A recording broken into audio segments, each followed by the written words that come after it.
নারায়ণগঞ্জে লাঞ্ছিত প্রধান শিক্ষক শ্যামল কান্তির শপথে বহাল, স্কুল পরিচালনা কমিটি বিলুপ্ত ঘোষণা। নিন্দা জানাচ্ছি, ঘৃণা জানাচ্ছি এবং এই বিষয়ে আমরা বলবো যে এটা একটা খুবই ভিন্ন কাজ, যা কখনো সংগঠিত হতে পারে না এবং কখনো কারোর কাছে গ্রহণযোগ্য হয় না। ক্ষমা না চাওয়ার ঘোষণা সেলিম ওসমানের, এমপি নিজেই লাঞ্ছিত করেছেন বললেন শ্যামল কান্তি। আমি এই কারণে ক্ষমা চাইব না। উনি বলেছিলেন সম্পূর্ণ মিথ্যা এবং ওনাকে নিজেকে সেভ করার জন্য এই কথা বলেছেন। সারা দেশে শিক্ষকদের মানববন্ধন, দোষীদের শাস্তি দাবি। আমরা গোটা জাতির সাথে আমরা অত্যন্ত লজ্জিত, আমরা ক্ষুব্ধ, আমরা হতাশ। এটা অত্যন্ত দুঃখজনক এবং আমি মনে করি যে এই সাংসদদের যদি একটা দৃষ্টান্তমূলক শাস্তি দেওয়া না হয় আমাদের দেশের আইনে, তাহলে আমরা একটা অত্যন্ত খারাপ দিকে টার্ন নিচ্ছি। দেখছিলেন প্রধান শিরোনাম। দুপুরের সময় সঙ্গে আছি আমি সাইফুল রুদ্র এবং আমি নিয়ামতুল্লাহ বাবু। এবার অন্যান্য শীর্ষ সংবাদ। বুলগেরিয়ায় উইমেন্স লিডার্স ফোরামে বাংলাদেশে নারীর ক্ষমতায়নের অগ্রগতি তুলে ধরলেন প্রধানমন্ত্রী। বললেন, সম অধিকার প্রতিষ্ঠায় আগামীতে সব বাধা দূর করা হবে। জিয়া চ্যারিটেবল ট্রাস্ট দুর্নীতি মামলায় 2 জুন বেগম জিয়াকে হাজিরের নির্দেশ আদালতের। উপস্থিত না হলে জারি হবে গ্রেফতারি পরোয়ানা। বাংলাদেশ ব্যাংকের চুরি যাওয়া রিজার্ভের প্রায় $6.5 কোটি সন্ধান পেয়েছে ফিলিপিন্স। বাকি ডলারের সন্ধানে কাজ করছে অ্যান্টি মানি লন্ডারিং কাউন্সিল। নৌঘাট এড়িয়ে জানালা বেয়ে লঞ্চে ওঠানামা করছেন যাত্রীরা। শাস্তির বিধান না থাকায় প্রবণতা থামানো যাচ্ছে না, দাবি বিআইডব্লিউটি এর। এবং প্যারিস থেকে কায়রো যাওয়ার পথে 66 যাত্রী ও ক্রু নিয়ে ইজিপ্ট এয়ারের বিমান বিধ্বস্ত, সব আরোহীর মৃত্যুর আশঙ্কা।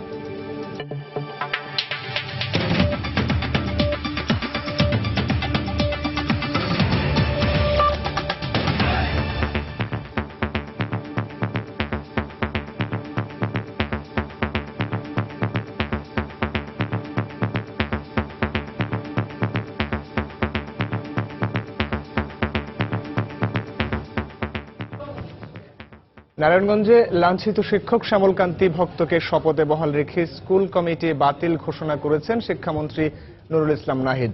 প্রাথমিক তদন্তে শ্যামল কান্তির বিরুদ্ধে আনা ধর্ম অবমাননার অভিযোগের সত্যতা পাওয়া যায়নি বলেও জানান তিনি।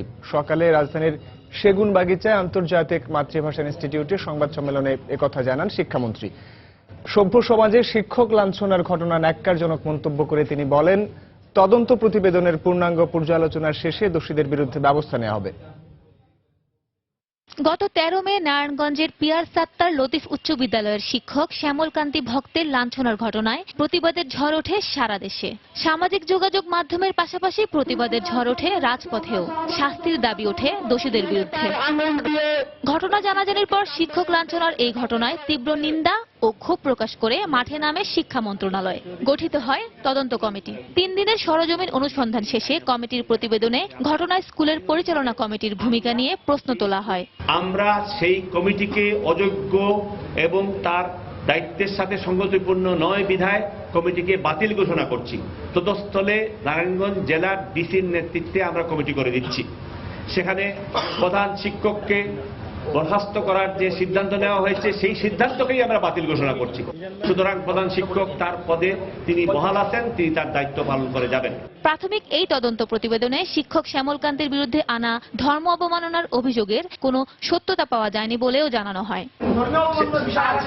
এই ধরনের কিছু আমরা এখন পর্যন্ত পাই নাই, এইরকম নিদর্শন খুঁজে পাওয়া যাবে না। এই জন্য আমরা খুবই ক্ষুব্ধ এবং আমরা মনে করি এই ধরনের একটা ঘটনা কোনো সভ্য দেশে, কোনো সভ্য জগতে ঘটতে পারে না। এদিকে ঘটনার দিন উপস্থিত শিক্ষা কর্মকর্তার বিষয়ে এখনো কোনো সিদ্ধান্ত নেওয়া হয়নি জানিয়ে মন্ত্রী আরো বলেন, তদন্ত প্রতিবেদনের পূর্ণাঙ্গ পর্যালোচনা শেষে দোষীদের বিরুদ্ধে আইনানুগ ব্যবস্থা নেবেন তারা। কোনো শিক্ষা কর্মকর্তার কোনো ত্রুটি সেখানে আছে কিনা, কিংবা সেখানে কোনো সদস্যের ভূমিকা কি ছিল, সেই বিষয়ে আমাদের করণীয় কি, তাই আমাদেরকে একটু সময় দিতে হবে যাতে আমরা পর্যালোচনা করে সার্বিক বিষয়ে আরো যা করণীয় আমরা করতে পারি। সাদিয়া আফরিন, সময় সংবাদ, ঢাকা। শিক্ষক শ্যামল কান্তি ভক্তকে লাঞ্ছনার প্রতিবাদ ও জড়িতদের শাস্তির দাবিতে দেশের 37টি পাবলিক বিশ্ববিদ্যালয়ে একযোগে মানববন্ধন করেছে বিশ্ববিদ্যালয় শিক্ষক সমিতি ফেডারেশন। কর্মসূচিতে শিক্ষক সমিতির নেতাদের সঙ্গে অংশ নিয়েছেন সাধারণ শিক্ষার্থীরাও। ব্যুরো প্রতিবেদক ও জেলা প্রতিনিধিদের পাঠানো তথ্য ছবি নিয়ে ডেস্ক রিপোর্ট। বৃহস্পতিবার সকাল 11টায় ঢাকা বিশ্ববিদ্যালয়ের অপরাজেয় বাংলার সামনে শুরু হয় মানববন্ধন কর্মসূচি। ঘণ্টাব্যাপী এ মানববন্ধনে বিশ্ববিদ্যালয়ের বিভিন্ন বিভাগের শিক্ষক ও ফেডারেশন নেতারা অংশ নেন। সংহতি প্রকাশ করে শিক্ষক সমিতির নেতাদের সঙ্গে কর্মসূচিতে যোগ দেন সাধারণ শিক্ষার্থী এবং বিভিন্ন সামাজিক ও সাংস্কৃতিক সংগঠনের কর্মীরাও। এ সময় সংসদ সদস্য সেলিম ওসমানের বিরুদ্ধে ব্যবস্থা নেওয়ার দাবি জানান তারা। সরকারের কাছে আহ্বান জানাই, কোনো কালক্ষেপণ না করে তার বিরুদ্ধে ব্যবস্থা নেওয়া হোক, একই সময়ে পার্লামেন্ট থেকে তাকে বহিষ্কারের ব্যবস্থা নেওয়া হোক। কেন্দ্রীয় কর্মসূচির অংশ হিসেবে সিলেট শাহজালাল বিজ্ঞান ও প্রযুক্তি বিশ্ববিদ্যালয়েও ক্লাস ছেড়ে পথে নেমে এসেছিলেন শিক্ষক ও সাধারণ শিক্ষার্থীরা। হাতে হাত রেখে মানববন্ধন করে তার প্রতিবাদ জানান এই ন্যাক্কারজনক ঘটনার। দাবি জানান সাংসদের দৃষ্টান্তমূলক শাস্তির। কোন সাংসদ বা অন্য কেউ এসে তাকে অপমান করার কোনো যৌক্তিকতা নেই, এটা অবশ্যই বেআইনি এবং তার শাস্তি হওয়া উচিত আমি মনে করি। যে সাংসদ এই ঘটনাটা ঘটিয়েছে, তাই না, সেটা অত্যন্ত দুঃখজনক এবং আমি মনে করি যে এই সাংসদের যদি একটা দৃষ্টান্তমূলক শাস্তি দেওয়া না হয় আমাদের দেশের আইনে, তাহলে আমরা একটা অত্যন্ত খারাপ দিকে টার্ন নিচ্ছি।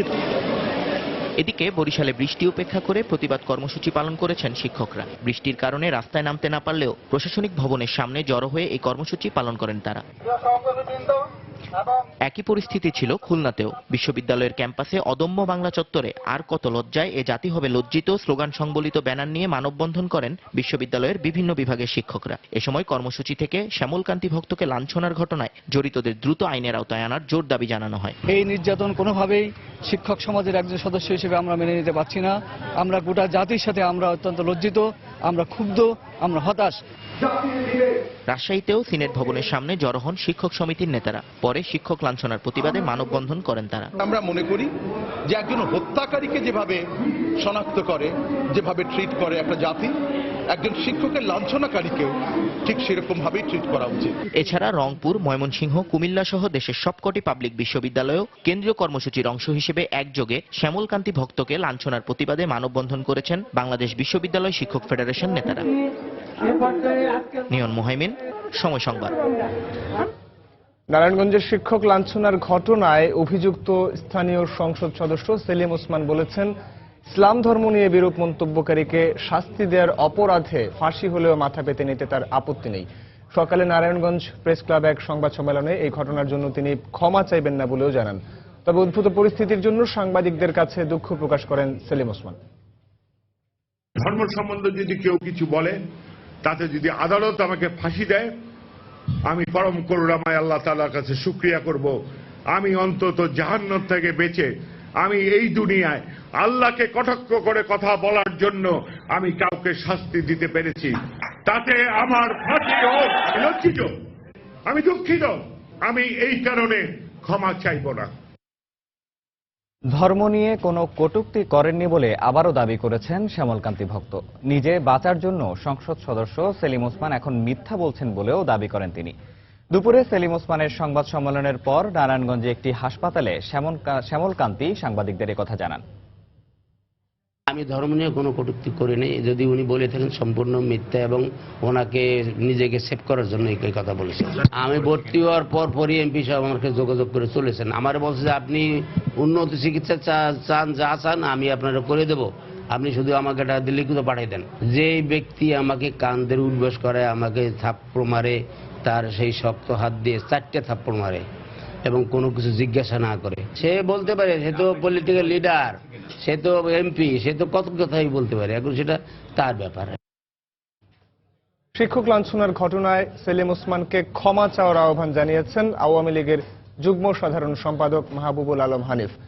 সকালে কুষ্টিয়ায় নিজ বাসভবনে সাংবাদিকদের একথা বলেন তিনি। ঘটনাটিকে অনাকাঙ্ক্ষিত আখ্যায়িত করে এর তীব্র নিন্দাও জানান হানিফ।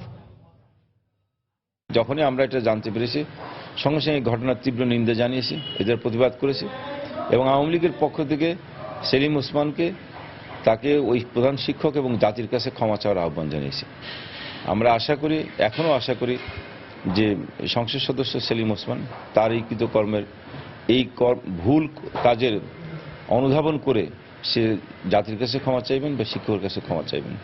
নারীর সম অধিকার প্রতিষ্ঠায় সমাজ ও রাষ্ট্রের সব পর্যায়ের বাধা দূর করার অঙ্গীকার করেছেন প্রধানমন্ত্রী শেখ হাসিনা।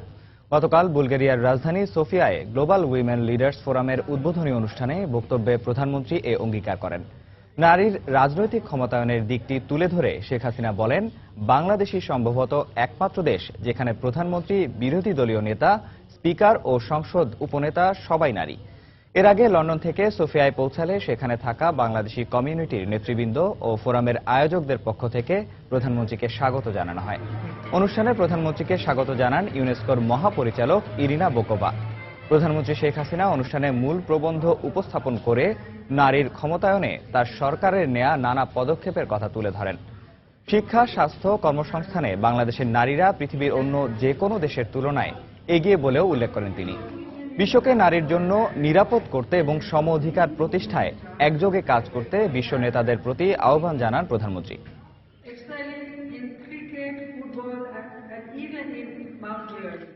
জিয়া চ্যারিটেবল ট্রাস্ট দুর্নীতি মামলায় ২রা জুন বেগম জিয়াকে হাজিরের নির্দেশ দিয়েছেন আদালত। ওই দিন হাজির না হলে গ্রেফতারি পরোয়ানা জারি করা হবে বলেও নির্দেশ দেন আদালত। সকালে বকশীবাজারের অস্থায়ী বিশেষ জজ আদালতে এদিনের কার্যক্রম শুরু হয়। কার্যক্রমের শুরুতেই বিচারক আবু আহমদ জমাদারের আদালতে বেগম খালেদা জিয়াকে শারীরিক অসুস্থতার কারণে আদালতে হাজিরা দিতে পারবেন না বলে অবহিত করেন তার আইনজীবীরা। দুদকের আইনজীবীরা এর বিরোধিতা করেন। পরে দুপক্ষের আইনজীবীদের যুক্তিতর্ক শুনানি শেষে আগামী ২রা জুন আত্মপক্ষ সমর্থনের তারিখ নির্ধারণ করেন আদালত। ওই দিন উপস্থিত না হলে গ্রেফতারি পরোয়ানা জারি করা হবে বলেও নির্দেশ দেওয়া হয় আদালতের পক্ষ থেকে। দুপুরের সময় আরও থাকছে। রাজশাহী বিশ্ববিদ্যালয়ের শিক্ষক রেজাউল হত্যাকাণ্ডের ঘটনায় আটক শিবির কর্মী হাফিজুর মারা গেলেন রাজশাহী মেডিকেলে।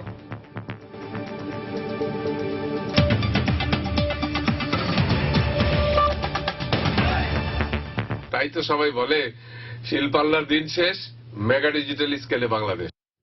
এটিএম বুথ থেকে অবৈধভাবে টাকা তোলার ঘটনায় জো জিয়াং হুইয়ের বিরুদ্ধে মামলা হয়েছে। সকালে রাজধানীর নিউ মার্কেট থানায় মামলাটি করেন প্রাইম ব্যাংক কর্তৃপক্ষ।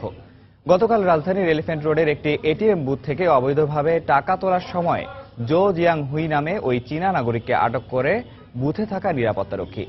পরে ব্যাংক কর্তৃপক্ষ তাকে র্যাবের কাছে হস্তান্তর করে। সে সময় চীনা ওই নাগরিকের কাছ থেকে দুটি এটিএম কার্ড এবং বুথ থেকে তোলা ৬৬,০০০ টাকা জব্দ করা হয়।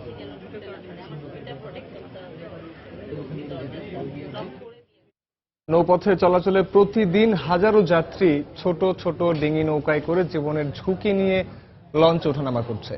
নৌকা থেকে লঞ্চে উঠতে গিয়ে দুর্ঘটনায় প্রায় ঘটছে মৃত্যুর মতো অঘটনও। বিশ্লেষকদের মতে সরকারি বাহিনীগুলো দায়িত্ব সঠিকভাবে পালন না করার কারণে এসব বন্ধ হচ্ছে না। আর বিআইডব্লিউটিএ বলছে এ ধরনের অপরাধে কাউকে জরিমানা বা শাস্তি দেওয়ার ক্ষমতা তাদের নেই। নৌপথ নিয়ে মাহমুদ রাকিবের 3 পর্বের ধারাবাহিক প্রতিবেদনের আজ দেখুন প্রথম পর্ব। ছবি তুলেছেন খলিলুর রহমান। ঢাকার সদরঘাট থেকে প্রতিদিন দেশের বিভিন্ন জেলায় মোট ৪১টি নৌরুটে প্রায় ৭০টি লঞ্চে চড়ে অর্ধলক্ষ মানুষ তাদের নিজ নিজ গন্তব্যে যাতায়াত করেন। এদের মধ্যে বড় একটি অংশই এভাবে নৌকায় চড়ে লঞ্চে ওঠেন। অথচ দেশের সব নৌবন্দরে এসব নৌকা চলাচলে সম্পূর্ণ নিষেধাজ্ঞা জারি করা আছে বিআইডব্লিউটির পক্ষ থেকে। যাত্রীদের দাবি যানজট এড়িয়ে কম সময়ে লঞ্চে ওঠার জন্যই তারা এই ঝুঁকির পথ বেছে নিচ্ছেন। অথচ এসব যাত্রীদের অনেকেই সাঁতার জানেন না বলেও তারা স্বীকার করছেন। তাই মাঝে মাঝেই নৌকা ডুবে মৃত্যুর ঘটনাও ঘটছে এসব নৌবন্দরে। আসাটা আমাকে রিস্ক হয়ে গেছে, ভুলেই গেছে, একটু তাড়াহুড়ো আছে তাই জন্য আসছি, নাহলে উপরের দিকেই আসতাম। বাচ্চা নিয়ে আরো ভয় লাগছে বেশি। বাসা তো এখানে কাছাকাছি, এই কারণে এখান থেকে উঠছি। পরে গেলে সাঁতার তো জানি না, অবশ্যই মৃত্যুর মুখে টলে পড়তাম। নৌকা মাঝিমাল্লা একটা সমিতি আছে, তাদেরকে অবহিত করছি এই নৌকাগুলি পুটুরিয়া প্রবেশ করতে যাতে না পারে, না হলে আমরা নৌ পুলিশের মাধ্যমে আইনানুগ ব্যবস্থা গ্রহণ করব। এদিকে যাত্রী তোলার জন্য এক ঘাট থেকে অন্য ঘাটে ভিড়তেই লঞ্চগুলোতে কে কার আগে উঠতে পারে তার প্রতিযোগিতা লেগে যায়। এতেও বিভিন্ন সময়ে মর্মান্তিক দুর্ঘটনা ঘটে। সবটাই উঠতে হয়েছে, ওঠার শেষ ছিল না, ডিসিপ্লিন নেই, মানে একজনের গাড়ির উপর একজন ধাক্কা লেগে পড়ে গেছে। অনেক ভিড় হয়েছে, থামান দেখেন লগই 1 মিনিটও না, এর মধ্যে বাচ্চা বাজাই পড়ছে, কারণ আমার বাচ্চাটা দাঁড়াইতেই পারে না। নৌপুলিশ সংকট ও শাস্তির বিধান না থাকার কারণেই এসব বন্ধ হচ্ছে না বলে দাবি বিআইডব্লিউটি এর। আর বিশ্লেষকরা বলছেন, সরকারি বাহিনীগুলোর মধ্যে যাত্রী সেবার মনোভাব না থাকার জন্যই ঝুঁকিপূর্ণ ওঠানামা বন্ধ হচ্ছে না। সরকারের পক্ষ থেকে এই দৃষ্টান্তমূলক কোনো শাস্তির ব্যবস্থা এখনো পর্যন্ত নেওয়া হয়নি, যার কারণে এই অনিয়মগুলো বন্ধ হচ্ছে না। লঞ্চের আশপাশে কেউ নৌকা পরিচালনা করতে পারবে না, এই ধরনের আইন আছে, কিন্তু তার শাস্তি কি হবে সেটা বলা নাই। জরিমানা করতে পারি না, এটা আমাদের নির্বাহী ম্যাজিস্ট্রেট আছেন, উনি যখন আসেন তখন মোবাইল কোড হয়। বাংলাদেশ যাত্রী কল্যাণ সমিতির মতে প্রতি বছর শুধু ঢাকার সদরঘাট এলাকাতেই নৌকাডুবিতে 50 জনেরও বেশি যাত্রী মারা যাচ্ছেন। মাহমুদ রাকিব, সময় সংবাদ, ঢাকা।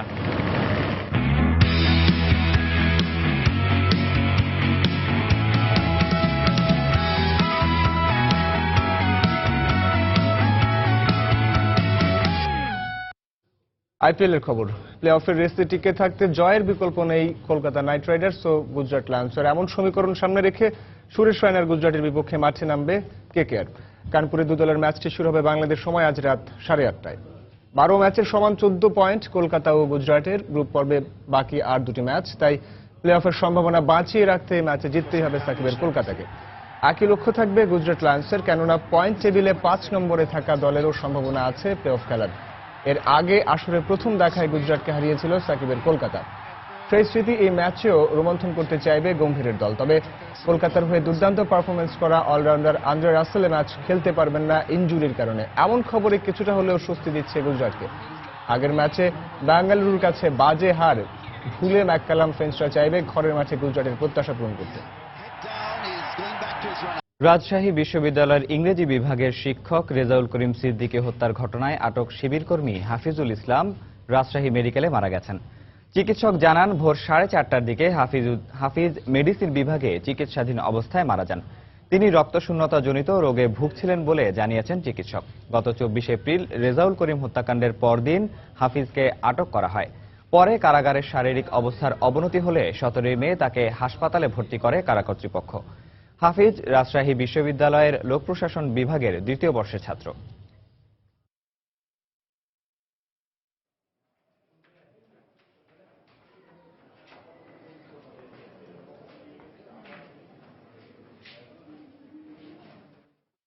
মোহাম্মদ হাফিজুর রহমান হাফিজকে আমরা গত মাসের 25 তারিখে আমাদের কারাগারে আসে। তার শারীরিক অবস্থা এই মাসের 17 তারিখে কিছুটা অবনতি হলে আমরা তাকে সাথে সাথে আরএমসিএইচে প্রেরণ করি। রাত 4:30 irreversible cardio respiratory arrest due to sickle cell anaemia রোগের জনিত কারণে তিনি মৃত্যুবরণ করেন। একটা জন্মগত একটা রক্ত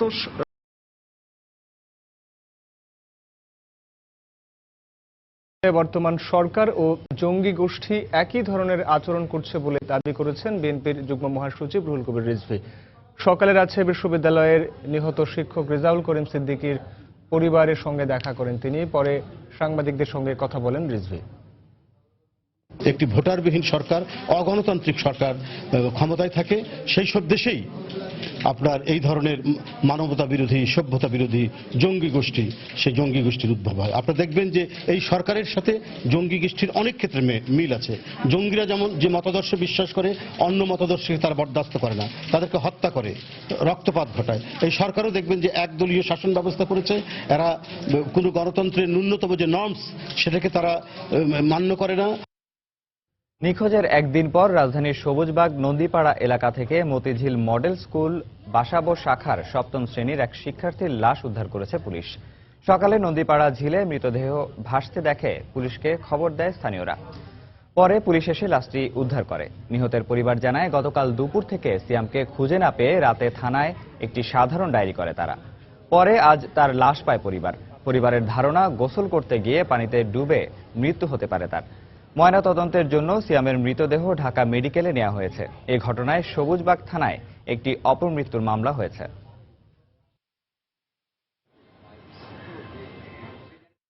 দুপুর 2টা থেকে নিখোঁজ ছিল। খোঁজাখুঁজির পরে রাতে 10টা পর্যন্ত আমরা অপেক্ষা করি, আত্মীয় স্বজন কারো বাসায় বা বন্ধু বান্ধবের কারো বাসায় গেছে কিনা। রাত 10টা থেকে সবুজবাগ থানায় জিডি করি। ভোর 5:30টার সময় এলাকাবাসীর কাছ থেকে খবর আসে যে বাড়ির পাশে ঝিলে লাশ পাওয়া গেছে একটা। ব্যক্তিগতভাবে বা নিজে থেকে এরকম কাউকে সন্দেহ করার মতো কিছু দেখতেছি না, কারণ আমাদের সাথে কারো শত্রুতা নাই কোনো। আর ছোট বাচ্চা, ওর সাথে কার শত্রুতা থাকতে পারে? বরিশালে আঞ্চলিক জেলা উপজেলা নির্বাচন কর্মকর্তা ও কর্মচারীদের কাছ থেকে মুঠোফোনে পূর্ব বাংলার সর্বহারা পার্টির পরিচয়ে চাঁদা দাবি করা হয়েছে। চাঁদা না দিলে প্রাণনাশের হুমকিও দেওয়া হয়েছে। এই ঘটনায় থানায় সাধারণ ডায়েরি করেছেন আঞ্চলিক নির্বাচন কর্মকর্তা। এটি প্রতারক চক্রের কাজ হতে পারে বলে মনে করছে র্যাব। মাহমুদুন নবীর তোলা ছবিতে আরো জানাচ্ছেন ফেরদাউস সোহাগ। আমি পূর্ব বাংলার সর্বহারা পার্টি ৬ বিভাগের প্রধান শিকদার মহিউদ্দিন, চরম দলের লিডার মহিউদ্দিন কথা বলছি। ইমিডিয়েটলি ৩০ থেকে ৩৫ লাখ টাকার পরিচয়। পূর্ব বাংলার সর্বহারা পার্টির নেতা পরিচয় দিয়ে অজ্ঞাতনামা ব্যক্তি সম্প্রতি বরিশালের নির্বাচন অফিসের বিভিন্ন পর্যায়ের কর্মকর্তা ও কর্মচারীদের কাছ থেকে মোবাইল ফোনে চাঁদা দাবি করেন। প্রত্যেকের কাছে ৩০ লাখ টাকা করে চাঁদা চাওয়া হয়, আর না দিলে প্রাণনাশের হুমকিও দেয়া হয়েছে। চাঁদা দাবি করে এবং চাঁদা না দিলে প্রাণনাশ হতে পারে বা বড় রকমের ক্ষতি হতে পারে, এরকম হুমকি প্রদান করে। তা আমরা এই বিষয়টি ওই দিনই আলোচনা করে থানায় জিডি করা হয়েছে। দাবি করা চাঁদা দ্রুত দেওয়ার জন্য চাপ দেওয়া হয় বলে জানালেন আঞ্চলিক নির্বাচন কর্মকর্তা। হুমকিদাতারা আমাদের কাছে ৩০ লক্ষ টাকা চাঁদা দাবি করে এবং একটা বিকাশ নাম্বারে সে টাকা পরিশোধ করার জন্য বলা হয় এবং সেটা দ্রুত পরিশোধের জন্য চাপ দেওয়া হয়। এটি কোনো প্রতারক চক্রের কাজ বলে ধারণা করছে র্যাব। আমরা যতটুকু পূর্বের অভিজ্ঞতা থেকে বুঝতে পেরেছি, এটি কোনো সংঘবদ্ধ গ্রুপের কাজ নয়, এটি কোনো প্রতারণা চক্রের কাজ। সবার কাছে আমাদের অনুরোধ থাকবে যে ভবিষ্যতে এই ধরনের কোনো কল আসলে আমরা এটার প্রয়োজনীয় ব্যবস্থা নিব। আর এ ঘটনায় আইনগত ব্যবস্থা নেয়ার কথা জানালেন মেট্রোপলিটন পুলিশ কর্মকর্তা। জিডিটি পাওয়ার পরপরই আমরা ইতিমধ্যে খোঁজখবর নেওয়া শুরু করেছি, পুলিশি কার্যক্রম নেওয়া হচ্ছে। আশা করি শীঘ্রই আমরা অপরাধীদেরকে আইনের আওতায় এনে প্রয়োজনীয় আইনানুগ ব্যবস্থা নিতে সক্ষম হব। বরিশালে আঞ্চলিক, জেলা ও উপজেলা পর্যায়ের ৫ জন কর্মকর্তা এবং এসব দপ্তরের আরও ৫ জন বিভিন্ন পর্যায়ের কর্মচারীকে হুমকি দেয়া হয়। ফেরদাউস সোহাগ, সময় সংবাদ, বরিশাল। দেখছেন দুপুরের সময়। দুরন্ত বাইসাইকেল, উড়ে চলো দুরন্ত গতিতে। বাংলাদেশ ব্যাংকের চুরি যাওয়া রিজার্ভের ৬,৪০,০০,০০০ সন্ধান পেয়েছে ফিলিপিন্স কর্তৃপক্ষ।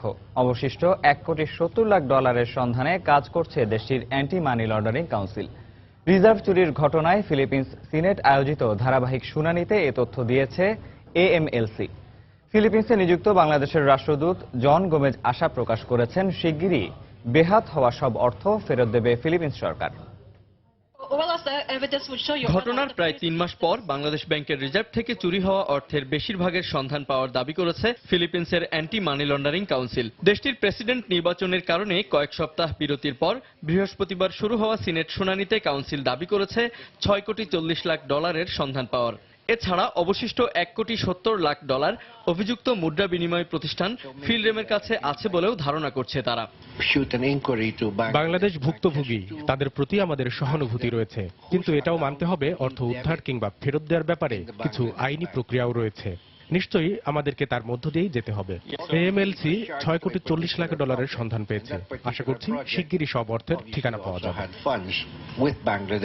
তবে শুনানিতে জানানো হয়, রিজার্ভের অর্থ কিভাবে পাচার হয়েছে কিংবা হ্যাকাররা কোন দেশের নাগরিক সে বিষয়ে এখনও নিশ্চিত হতে পারেনি সিনেট ব্লু রিবন কমিটি। দেশটির অ্যান্টি মানি লন্ডারিং কাউন্সিল আরও জানায়, এ নিয়ে এখন পর্যন্ত প্রায় $7.5 কোটি সন্ধান মিলেছে। এদিকে শুনানিতে অংশ নিয়ে ফিলিপিন্সে নিযুক্ত বাংলাদেশের রাষ্ট্রদূত জন গোমেজ সিনেট ব্লু রিবন কমিটির বরাত দিয়ে নিশ্চিত করেন, বাংলাদেশ ব্যাংকের সাইবার নিরাপত্তা বিভাগের এক কর্মকর্তার কম্পিউটার হ্যাক হয়েছিল। Bangladesh bank handles the reserve. Hacking এর সময় বাংলাদেশের ছুটি ছিল। আমরা নিশ্চিত হয়েছি বাংলাদেশ ব্যাংকের একজন কর্মকর্তার কম্পিউটার হ্যাক হয়েছিল। তবে এখন পর্যন্ত এই ঘটনায় কোনো বাংলাদেশি সরাসরি জড়িত থাকার প্রমাণ পাইনি আমরা। এমনকি কারো বিরুদ্ধে অভিযোগও দায়ের করা হয়নি। FBI এর সঙ্গে বাংলাদেশও কাজ করছে। আমরা এখনো নিশ্চিত নই হ্যাকাররা কোন দেশে।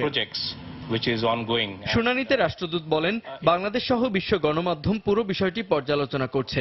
তাছাড়া বেহাত হওয়া অর্থ ফেরত দেওয়ার প্রক্রিয়ায় 3 থেকে 5 মাসও অনেক লম্বা সময়। সুতরাং সময়ক্ষেপণ না করে ফিলিপিন্স শিগগিরই সব অর্থ ফেরত দেবে বলেও আশা প্রকাশ করেন তিনি।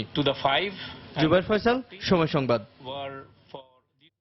সেক্টরস কমান্ডার্স ফোরামের ঢাকা বিভাগীয় সম্মেলন ও নবগঠিত কমিটির শপথ অনুষ্ঠিত হয়েছে। সকালে জাতীয় সঙ্গীতের মাধ্যমে বাংলাদেশ শিল্পকলা একাডেমির চিত্রশালা মিলনায়তনে এই সম্মেলনের উদ্বোধন করা হয়।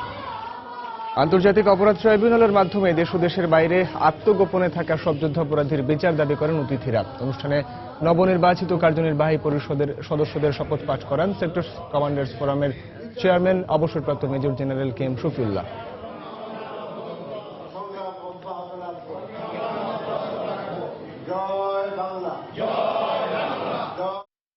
চিকিৎসককে লাঞ্ছিতের প্রতিবাদে ডাকা অনির্দিষ্টকালের ধর্মঘট প্রত্যাহার করে নিয়েছেন বরিশাল শেরেবাংলা মেডিকেল কলেজ হাসপাতালের ইন্টার্ন চিকিৎসকরা। ইন্টার্ন চিকিৎসকদের আহ্বায়ক ASM মোসাদ্দেক হোসেন জানান, রোগীদের দুর্ভোগের কথা ভেবে 35 ঘন্টা পর ধর্মঘট তুলে নেন তারা। গত 17 মে সার্জারি বিভাগের সহকারী রেজিস্ট্রার ডাক্তার শাহ আলমকে লাঞ্ছিত করে পুলিশের সহকারী উপপরিদর্শক মোহাম্মদ মহিউদ্দিন। এরই প্রতিবাদে সেদিন রাত 10টা থেকে অভিযুক্ত পুলিশ সদস্যকে চাকরিচ্যুত করার দাবিতে অনির্দিষ্টকালের ধর্মঘটের ডাক দেয় ইন্টার্ন ডক্টর অ্যাসোসিয়েশন। আন্দোলনের মুখে সেদিন রাতেই ASI মহিউদ্দিনকে কোতোয়ালি থানা থেকে প্রত্যাহার করে পুলিশ লাইনে সংযুক্ত করা হয়, কিন্তু তাকে চাকরিচ্যুত না করায় ধর্মঘট চালিয়ে যাচ্ছিলেন ইন্টার্ন চিকিৎসকরা। রোগীদের দুর্ভোগের কথা চিন্তা করে আমরা আমাদের এই ধর্মঘট প্রত্যাহার করছি। তবে আমরা আমাদের দাবিতে অনড় আছি। 17 মে বৃহস্পতিবার মঙ্গলবারে আমাদের শিক্ষককে লাঞ্ছিত করার প্রতিবাদে আমরা এই ধর্মঘট ডেকেছিলাম।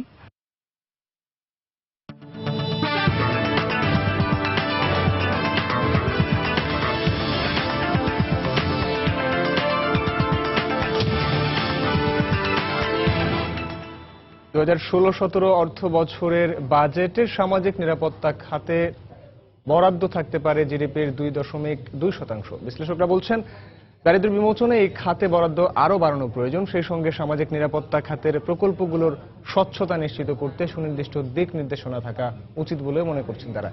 আরও জানাচ্ছেন মোস্তফা মাহবুব। প্রতি বছর নদী ভাঙনের কারণে বাস্তুহারা হন অনেক মানুষ। সামাজিক নিরাপত্তার আওতায় এসব অসহায় মানুষের পুনর্বাসনের কথা থাকলেও বাস্তবে কোনো সাহায্যই পান না অনেকে। এখন তো কামাই ঠামাই করে তো খাওয়া হয় না, তো বয়স হয়ে গেছে। বিধবা কাজ বিকাল দিতেন, আমি চলে হইরা খাওয়াইতাম। আর নদীগর্ভে পৈতৃক ভিটা হারিয়ে নিঃস্ব এসব মানুষ আশ্রয় নেয় রাজধানীর পথে ঘাটে। নীতি নির্ধারকদের চোখের সামনে মানবতার জীবন কাটালেও জনপ্রতিনিধি কিংবা সরকারি আমলা কেউই খোঁজ রাখেন না ভাগ্য বিড়ম্বিত এসব মানুষের। নদী ভেঙে নিচ্ছে, যমুনা নদী। কত চেয়ারম্যান নাম্বার বাও ধরলাম, কিছু দেয় না। তো জায়গা নাই, জমি নাই, ওই জন্য এই জায়গায় পরিসংখ্যান ব্যুরোর তথ্য অনুযায়ী দেশে এখনো মোট জনগোষ্ঠীর 21% দারিদ্র্য সীমার নিচে বাস করে। আর এবারের বাজেটে এসব মানুষের জন্যই বরাদ্দ রাখা হচ্ছে জিডিপির 2.2% অর্থ।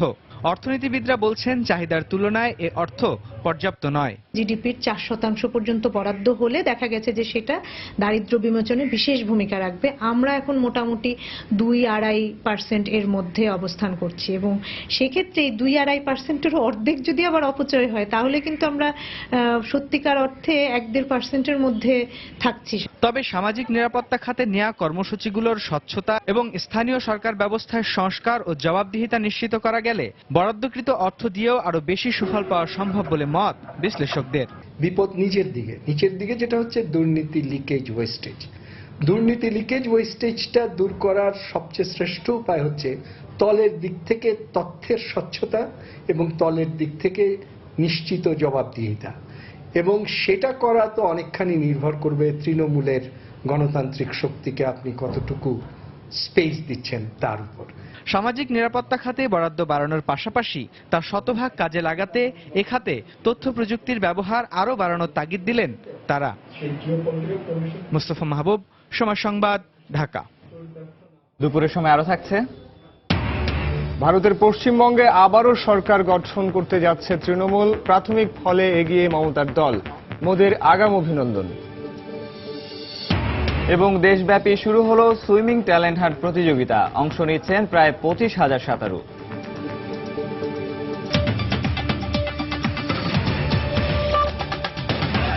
এবারের এসএসসি পরীক্ষায় ঘুরে দাঁড়িয়েছে চট্টগ্রাম শিক্ষা বোর্ড। গতবারের তুলনায় এবার মাধ্যমিক পরীক্ষার পাশের হার ও জিপিএ 5 প্রাপ্তির সংখ্যা দুটোই বেড়েছে।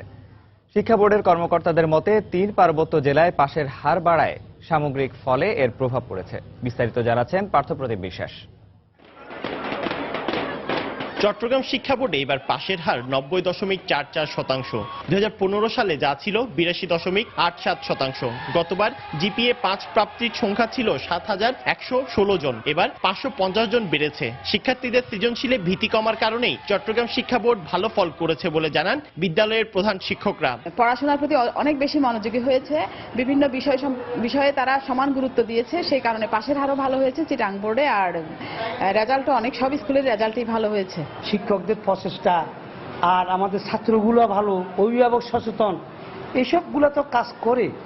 আর ওই যে পড়ার একটা চেঞ্জ আসছে পদ্ধতিগত পরীক্ষার সৃজনশীল। প্রতিবারই মাধ্যমিক পরীক্ষায় ফল খারাপ করত 3 পার্বত্য জেলা, কিন্তু এবার পার্বত্য জেলার পাশের হার বাড়ায় সামগ্রিক ফলাফল ভালো হয়েছে বলে জানান শিক্ষা বোর্ডের কর্মকর্তারা। পার্বত্য এলাকা বা মানবিক বিভাগে যারা ছিল, এবার গণিতে তারা ভালো করার কারণেই কিন্তু আমাদের সামগ্রিক ফলাফলটা ভালো হয়েছে। তবে ভালো ফল করলেও এবার অনেক শিক্ষার্থী আসন স্বল্পতার কারণে ভালো কলেজে ভর্তির সুযোগ পাবে না বলে মনে করেন বোর্ডের এই কর্মকর্তা। আমরা চট্টগ্রাম কলেজ এবং মহসিন কলেজ এই দুটো কলেজের অধ্যক্ষকে অনুরোধ করেছি, যদি ওনাদের অবকাঠামোগত সুবিধা থাকে তাহলে কিছু আসন তারা বাড়িয়ে নিতে পারে।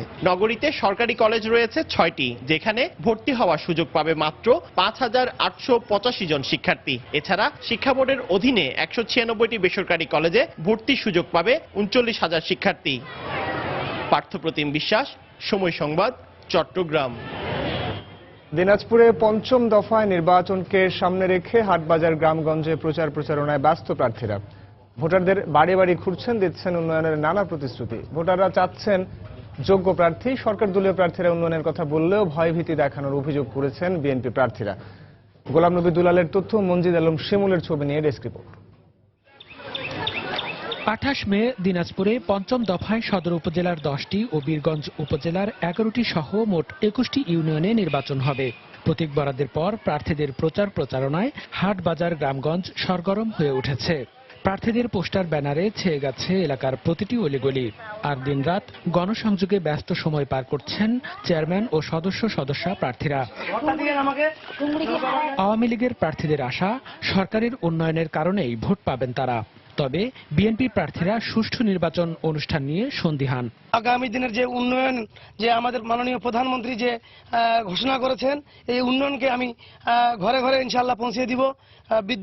বিদ্যুতের আলোয় আলোকিত করব, রাস্তাঘাট করব। সরকার দলীয় প্রার্থী, নৌকার প্রতীকের প্রার্থীর কর্মীরা আমার কর্মীকে ভয়ভীতি দেখাচ্ছে। নির্বাচনের দিনে তারা সমস্যা সৃষ্টি করবে, এই মর্মে বিভিন্ন জায়গায় ভয়ভীতি দেখাচ্ছে। ভোটাররা বলছেন, এলাকার উন্নয়নে যারা ভূমিকা রাখবেন তাদেরকেই প্রতিনিধি করতে চান। আমরা সব ব্যক্তিদেরকে ভোট দিব, ইউনিয়নে যারা উন্নয়ন করবে তাদেরকে ভোট দিব। গরিব দুঃখীর পাশে যে দাঁড়াতে পারবে তাকে আমরা ভোট দিব। যে সৎ এবং নিষ্ঠাবান দেখে আমরা ভোট দিব। যে নেশামুক্ত সমাজ চায় এরকম লোককে ভোট দিব। নির্বাচন সুষ্ঠু ও নিরপেক্ষ করতে সব প্রস্তুতি নেওয়ার কথা জানালেন উপজেলা রিটার্নিং কর্মকর্তা। আমাদের কাছে এখনো কোনো ইউনিয়ন পরিষদ থেকে আচরণবিধি লঙ্ঘনের দায়ে কোনো অভিযোগ আসেনি। যদি অভিযোগ আসে তাহলে আমরা তাৎক্ষণিক ব্যবস্থা নিব এবং এই কারণে আমাদের মোবাইল টিম এবং ম্যাজিস্ট্রেট এগুলা প্রস্তুত আছে। জেলা সদর ও বীরগঞ্জ উপজেলার 21টি ইউনিয়নে চেয়ারম্যান পদে 108 জন, মহিলা সংরক্ষিত পদে 238 জন ও সাধারণ সদস্য পদে 822 জন প্রার্থী প্রতিদ্বন্দ্বিতা করছেন। সময় সংবাদ, দিনাজপুর। ফেলে দেয়া বা পরিত্যক্ত বস্তুকে একটু পরিশ্রমে শৈল্পিক ছোঁয়ায় আকর্ষণীয় বস্তুতে রূপান্তর করে ঘরের শোভা বাড়ানোর উপযোগী করা হচ্ছে। শৈল্পিক চিন্তা নিয়ে এই কাজটি করে অজপাড়া গায়ে সাড়া জাগিয়েছেন বরগুনার শিল্পী মণি মণ্ডল। তার দেখাদেখি হস্তশিল্পে আগ্রহী হচ্ছেন গ্রামের অনেকেই। বিস্তারিত জানাচ্ছেন এম এ আজিম, ক্যামেরায় ছিলেন এস এম সিফাত। বরগুনা থেকে পাথরঘাটা যাওয়ার পথে রূপধন গ্রামে আমি আর্ট গ্যালারি, যেখানে প্রতিদিন শিল্পী মণি মণ্ডল বিভিন্ন স্থান থেকে কুড়িয়ে আনছেন বিভিন্ন পরিত্যক্ত বস্তু। সামান্য কিছু যন্ত্র ব্যবহার করে তৈরি করছেন হাতের বালা, চাবির রিং, ওয়ালমেট সহ আকর্ষণীয় বিভিন্ন বস্তু। বর্তমানে ছোট্ট এ পরিসরে আগ্রহের সাথে শৈল্পিক কাজে যুক্ত হয়েছেন গ্রামের সব বয়সী নারী পুরুষ। কলেজে লেখাপড়া করে পড়ার ফাঁকে অবসর টাইমে এখানে এসে অনেক কাজ বাজ করি। যে সমস্ত ছেলেমেয়েরা রয়েছে পড়াশোনা ফাঁকে ফাঁকে তারা কিছু টাকা পয়সা ইনকাম করতে পারে। এতে কিছু টাকা পয়সাও পাওয়া যায়। হয় আর বিশেষ করে আমাদের শেখাও তো হয়। মণিমণ্ডলের স্বপ্ন রূপধন গ্রামের রূপ হস্তশিল্প সারা দেশে একদিন ব্যাপক পরিচিতি লাভ করবে। ফেলানো জিনিস দিয়ে আমরা কিছু করার চেষ্টা করতেছি, যেটা আমাদের বিশ্ববাজারে একদিন হয়তো প্রয়োজন হতে পারে। আমাদের শিল্পকর্ম দিয়ে যদি আমরা রূপে সমৃদ্ধ করতে পারি, রূপধনের রূপ আসলেই এখানে জাগবে। হস্তশিল্পে আগ্রহীরা চাইলে বিভিন্নভাবে সহায়তা করবে বিসি কর্তৃপক্ষ, এমনটাই জানালেন এই কর্মকর্তা। যদি তাদের উৎপাদিত পণ্য ঢাকায় বা দেশের বাইরে যদি তারা এক্সপোর্ট করতে চায়, সেভাবে আমাদের সাথে যোগাযোগ করলে আমরা তাদেরকে তাদের চাহিদা মতো, তাদের প্রয়োজন মতো আমরা ব্যবস্থা গ্রহণ করব। ঢাকা বিশ্ববিদ্যালয় থেকে চারুকলা ও ভারতের গুজরাট থেকে এমএস করে বেশ কয়েক বছর ধরে বিভিন্ন স্বেচ্ছাসেবী সংগঠনে কাজ করেন মণিমণ্ডল। গত প্রায় 3 বছর যাবৎ রূপধন গ্রামে মানুষের ফেলে দেওয়া বিভিন্ন জিনিস দিয়ে শুরু করেন হস্তশিল্পের এই শৈল্পিক কাজ। সময় সংবাদ, বরগুনা।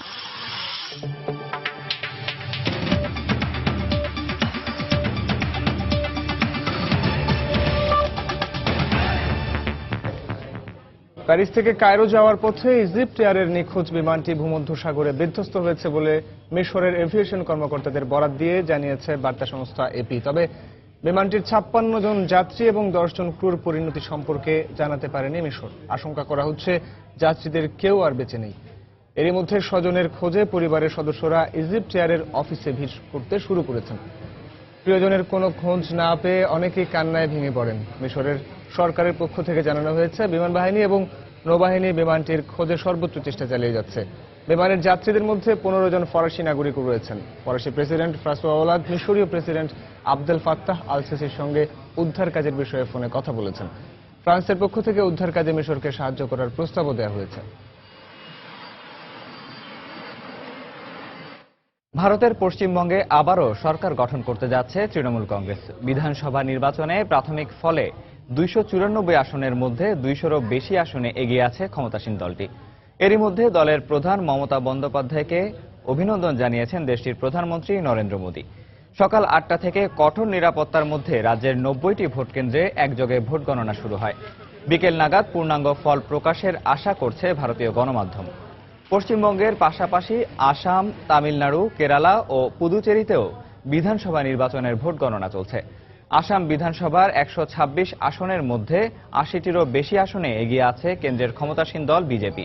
তামিলনাড়ুতে 234 আসনের মধ্যে 120টির বেশি আসনে এগিয়ে আছে মুখ্যমন্ত্রী জয়ললিতার দল এআইএডিএমকে। আর কেরালায় সিপিএম নেতৃত্বাধীন এলডিএফ জোট ও পুদুচেরিতে এগিয়ে আছে কংগ্রেস। শ্রীলঙ্কায় ভূমিধসে 1.5 শতাধিক মানুষের প্রাণহানির আশঙ্কা করছে কর্তৃপক্ষ। টানা 3 দিনের ভারী বৃষ্টিপাতের কারণে ভূমিধসে মাটির নিচ থেকে এখন পর্যন্ত 17 জনের লাশ উদ্ধার করা হয়েছে। এছাড়া বৃষ্টির কারণে সৃষ্ট বন্যায় মৃত্যু হয়েছে অন্তত 37 জনের। নিখোঁজ 134 জন। দুর্গতদের সহায়তায় 15 কোটি রুপির ত্রাণ বরাদ্দের ঘোষণা দিয়েছে দেশটির ত্রাণ ও দুর্যোগ ব্যবস্থাপনা বিভাগ। ভয়াবহ বন্যার পানিতে প্রায় পুরোটাই ডুবে গেছে শ্রীলঙ্কার উত্তর পশ্চিমাঞ্চলের উপকূলীয় পুত্তলাম জেলার বেশিরভাগ গ্রাম। দুর্গম ও পার্বত্য এলাকা হওয়ায় পানিবন্দী কয়েকশো মানুষকে উদ্ধারে নামে বিমান বাহিনীর সদস্যরা।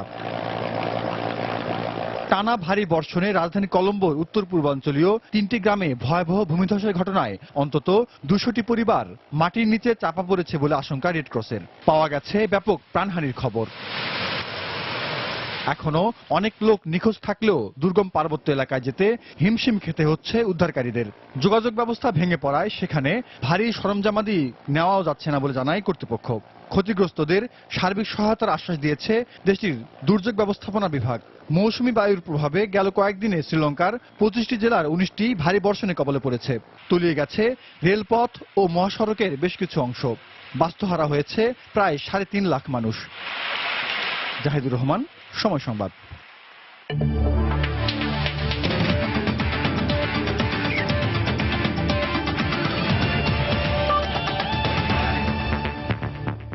বাংলাদেশ সুইমিং ফেডারেশনের উদ্যোগে প্রথমবারের মতো শুরু হলো সুইমিং ট্যালেন্ট হান্ট প্রতিযোগিতা। এতে দেশের 479টি উপজেলা থেকে 89টি উপজেলা থেকে অংশ নিচ্ছেন প্রায় 25,000 সাঁতারু। দুপুরে রাজধানীর মিরপুরে জাতীয় সুইমিং কমপ্লেক্সে এই ট্যালেন্ট হান্টের উদ্বোধন করেন জনপ্রশাসন মন্ত্রী সৈয়দ আশরাফুল ইসলাম। উদ্বোধন করে তিনি বলেন, দেশের প্রতিটি জেলা উপজেলায় সুইমিং কমপ্লেক্স তৈরি করা গেলে প্রতিভাবান হাজারো সাঁতারু পাওয়া যাবে। ট্যালেন্ট হান্টে বয়সভিত্তিক 4টি গ্রুপে ভাগ হয়ে প্রথম পর্বের বাছাইয়ে অংশ নেবেন সাঁতারুরা। 64 জেলা থেকে বাছাইকৃত 1000 প্রতিভাবান সাঁতারুদের ঢাকায় দেয়া হবে সম্মাননা। এদের মধ্য থেকে সেরা 160 জনকে দেয়া হবে 3 মাসের বিশেষ প্রশিক্ষণ। থাকছে নগদ অর্থ পুরস্কারও।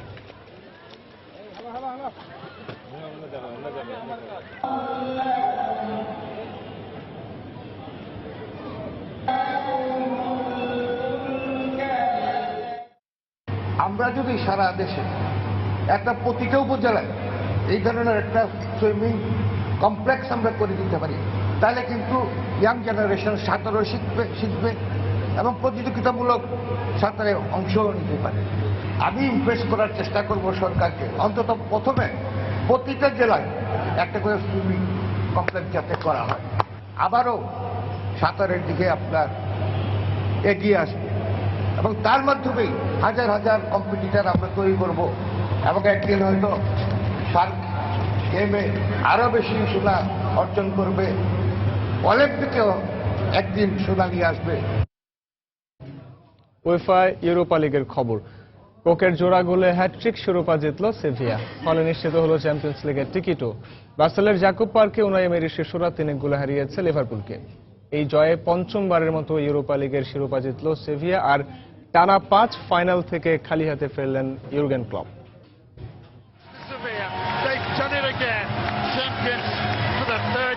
হ্যাটট্রিক শিরোপা বলে কথা, 5 বার ইউরোপিয়ান ক্লাব ফুটবলের দ্বিতীয় সর্বোচ্চ প্রতিযোগিতায় শ্রেষ্ঠ হবার গৌরব, সেই সাথে চ্যাম্পিয়ন্স লিগের টিকিট। তাই বাসেলে সেভিয়ার এমন উন্মাদনা বেশি নয়। এর আগে 2006-07 সালে টানা 2 বার ইউরোপা লিগ জিতেছিল সেভিস্তাসরা। অথচ সেভিয়ার ইতিহাস গড়ার রাত ফেরে উনাই এমেরির শিষ্যরা।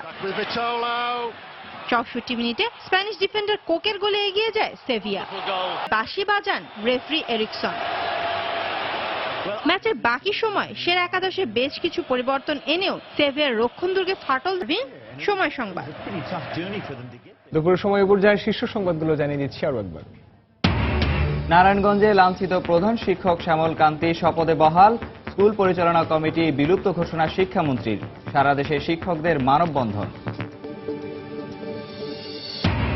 বুলগেরিয়ায় উইমেন লিডার্স ফোরামে বাংলাদেশে নারীর ক্ষমতায়নের অগ্রগতি তুলে ধরলেন প্রধানমন্ত্রী। বললেন, সম অধিকার প্রতিষ্ঠায় আগামীতে সব বাধা দূর করা হবে। জিয়া চ্যারিটেবল ট্রাস্ট দুর্নীতি মামলায় 2রা জুন বেগম জিয়াকে হাজিরের নির্দেশ আদালতের। উপস্থিত না হলে জারি হবে গ্রেফতারি পরোয়ানা। বাংলাদেশ ব্যাংকের চুরি যাওয়া রিজার্ভের প্রায় $6.5 কোটি সন্ধান পেয়েছে ফিলিপিন্স। বাকি ডলারের সন্ধানে কাজ করছে অ্যান্টি মানি লন্ডারিং কাউন্সিল। এবং প্যারিস থেকে কায়রো যাওয়ার পথে 66 যাত্রী ও ক্রু নিয়ে ইজিপ্ট এয়ারের বিমান বিধ্বস্ত। সব আরোহীর মৃত্যুর আশঙ্কা। এ ছিল দুপুরের সময়। যে কোনো খবর পেতে ভিজিট করুন সময়নিউজ.tv। সঙ্গে থাকুন সময়।